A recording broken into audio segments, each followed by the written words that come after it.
An argument against an argument for atheism. As a Christian pastor and theologian, I naturally want people to believe in God.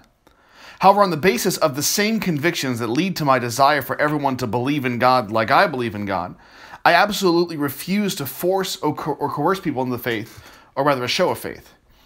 As such, I always try my best to understand what people believe, why they believe it, and how those beliefs interact with one another.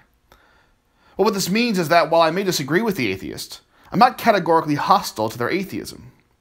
I understand that there are some very good reasons why someone may not believe like I do. If someone is fundamentally convinced that if there is a God, this God would necessarily be utterly separate from our world of space and time, and either could not, or at least would not become a human being and live among us, there's something of a logical gap between us that no amount of discussion or argument is going to cross. However, I find that many people reject the gospel, not because of reasons like this, but for reasons that are often short-sighted. Christians have long had a reputation of making weak arguments that attempt to prove what they already believed, only to discover, upon only a minor prodding, that they're only convincing if you already believe what they're trying to convince you of. What seems to be less obvious is that those who would reject the existence of God also have some equally weak and self-serving arguments that are only persuasive if one already accepts the conclusion that they're supposedly arguing for. The fact of the matter is that bad arguments are bad, in the sense that they're not helpful, even if they seem to help your own side. A couple of months ago, well-known atheist Ricky Gervais was a guest on The Late Show with Stephen Colbert, a committed Roman Catholic. The conversation eventually turned, as one might expect, to the existence or non-existence of God. Now, I don't want to treat this encounter as having more intellectual significance than it has. I would not want to present either Colbert or Gervais as being representatives of their positions, so that to defeat their particular position is to defeat a position more generally. I also don't want to go into detail about everything I found short-sighted in the arguments presented. Something that would warrant more detailed engagement is when Gervais argues that if there were some global cataclysm where all our books and records of learning were destroyed, we would never recover our religious teachings in full, but we may fairly easily recover all of our scientific gains. Such a claim does not seem to understand the profound historical component of scientific research and how muddy the intuitive notion of a scientific fact becomes because of it. However, that's not my point at this moment. Gervais argues that Colbert is, in fact, almost as much of an atheist as he is. The argument is that if we can say that the number of gods that have been affirmed throughout history is 3,000, an arbitrary number, which is fine because it doesn't have to be a specific number for this argument, then while Gervais denies the existence of 3,000 gods, Colbert denies the existence of 2,999 gods. Now, when framed in this way, it seems utterly unreasonable for the Christian to find trouble with the atheist position. After all, using these numbers, it isn't a difference of 100% as it would be if we were choosing between denying the one God and not denying it. It's only a difference of 1 out of 3,000, or only 0.03%. The only problem is that this misrepresents the positions. Its fatal flaw is that it attempts to reframe the Christian perspective in a way that makes it essentially the same as the atheist perspective. A way of the atheist saying to the Christian, "See, we aren't so different, you and I. Despite all appearances, we're so close to each other as to be statistically insignificant." Of course, this is not fundamentally different or better than when the Christian argues that the atheist must already believe in God because they believe some things are right and some things are wrong, to which the atheist can point to examples of secular ethics from history to support the idea that one does not need God to have morality. Gervais' argument, and others like it, seem to presuppose that everyone who believes in God, or in many gods, came to their decision arbitrarily, as if they sat down one day and said, "There are thousands of gods available in this spiritual marketplace. Which one or one shall I choose to worship?" Now, that kind of behavior is then mocked, and in all honesty, it seems worthy of mockery. But does anyone actually come to believe in God or the gods like that? Not only have I never met anyone like that, I've never even heard of someone doing that. If it does indeed happen, the cases must be so few and far between as to make mocking such a practice no better than mocking a straw man.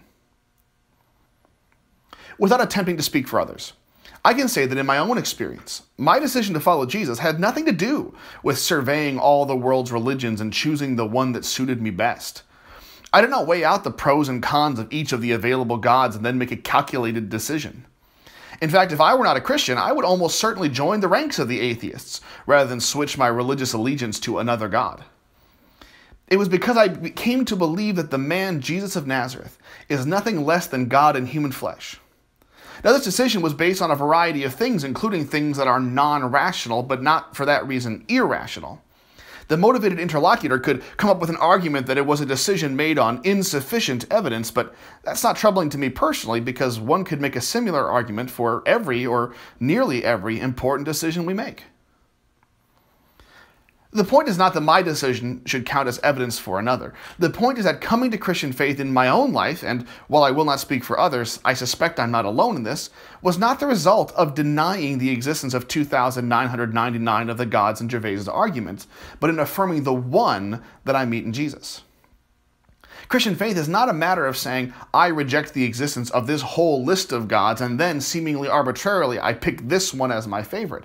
It's a matter of saying, I believe that in this one man, I have encountered God. In fact, there's lots of biblical evidence to support a claim that Christians need not necessarily deny the existence of the 2,999 gods in the argument in the first place. In the early books of the Old Testament, the message of God to his people is never, I'm the only God who exists, but I'm the best God, come and follow me. Claims were made that the God of Israel was the one who created everything and was radically more powerful than any of the other gods, but the bare existence of these other gods was not denied. The command against idolatry to have no other gods before me implies there's at least some existence to the gods worshipped by the nations of the world. In the book of Isaiah, we start to get a different kind of argument, from which something like classic explicit monotheism arises. We start to get the sense that we should not call the gods of the nations gods, not because they have no existence at all, but because they're so different and so inferior to the God of Israel that it doesn't even make sense to use the same word to describe both of them. Now, this position reached maturity at least by the time of the New Testament. Paul, when describing the worship practices of the Greeks at the time, says that the Greek things the Gentiles sacrifice, they sacrifice to demons and not to God. Now, the Greeks don't call them demons. To them, they're the gods. What the early Old Testament speaks of as the gods worshipped by the nations, Paul calls demons. One could make a fairly strong argument that Christian monotheism doesn't require the denial of the existence of the gods of other religions.